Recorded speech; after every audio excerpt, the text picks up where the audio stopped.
Hey everybody, thanks for joining me. This is Kay, back at it with a new video. Today I want to talk about last night's fight, Teofimo Lopez against Jamaine Ortiz. What did you think of that fight? Let's talk about it. Teofimo Lopez, is the WBO super lightweight champion. And Jamaine Ortiz was the guy who was trying to take that title.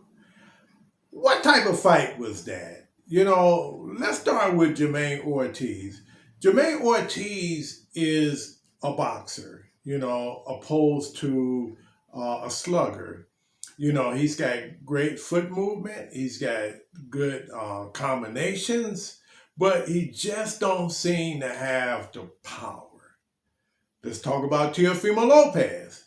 Teofimo Lopez is a power puncher. He tends to stalk you throughout the fight, and he's flat-footed. So when these two guys met in the middle of the ring, Jamaine Ortiz did a lot of movement, where to the point where it was almost like a la Shakur Stevenson, because he did a lot of moving, but not a lot of punching. Had he have been doing some punching with all that movement, I think he probably would have edged out a win against Teofimo Lopez yesterday. But it seemed like all he was doing was trying not to get hit. He would throw a few punches, and then he was just moving around the ring. He just moving around the ring. And I get it that he was trying to stay to Lopez's right, because Lopez's right hand is the power punch, which is the money maker. So, he trying to stay out of the way of getting hit.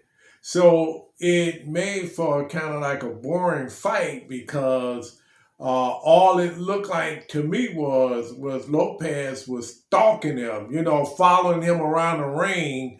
And he even got me a little dizzy with all that going this way, going that way, and, trying not to get hit.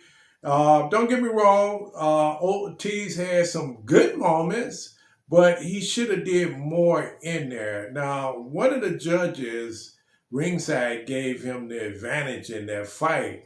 However, it seemed like he was just doing too much running there for me, and I think that Lopez won that fight. Lopez, on the other hand, I think that fighters just got good movement in the ring. I don't mean running, but got good foot movement, good combinations, can stay away from his right hand. I think Lopez would lose, because he's one-dimensional. He stalks you right, and then he tries to throw his looping right hand or try to do a couple of quick combinations, and that's about it. So if he got in there with Devin the Dream Haney, and if Haney didn't run, that would be an interesting fight. And I think eventually that's going to happen. Let's talk about Keyshawn Davis versus Jose Pedraza. Pedraza was a shell of himself. He's 34 years of age. He looked at rusty in there. He looked at just sluggish. And they said, well, that came from him, trying to get down the weight. Yeah, that might have had a lot to do with it too. But I just think that he just looked really tired and sluggish in there. And Keyshawn Davis did a good job. Now, having said that, I think Keyshawn Davis has not been tested yet. I watched some of his really good fights where he just put on his show.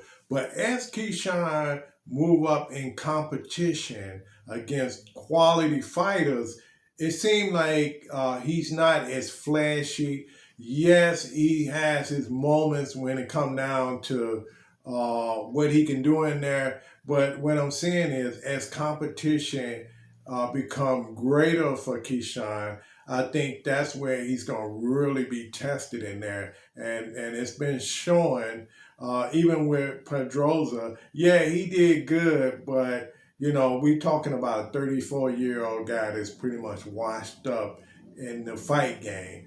But, kudos to Keyshawn Davis. He did a great job. He did what he had to do. He won by TKO in the 6th round, and, that's all that matters. But can he beat like a Shakur Stevenson? Can he beat like a Gervonta Tank Davis? It remains to be seen. I mean, he's got the tools to do it. But again, it's still too early in the game to see what he can do. I think the fighters are doing this hit and move like a la Shakur Stevenson against Edwin De Los Santos make for a boring fight.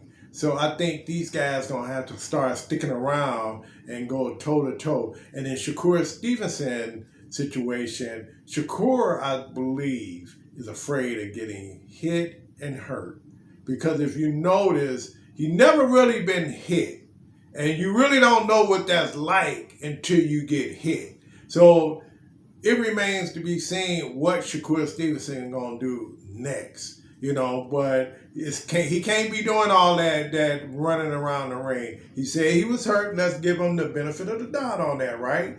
And let's see what happens. But other than that, I just think that the hit and move tactic is just being overdone in there. I think if you're going to do it, you got to allow your opponent to be able to hit you back.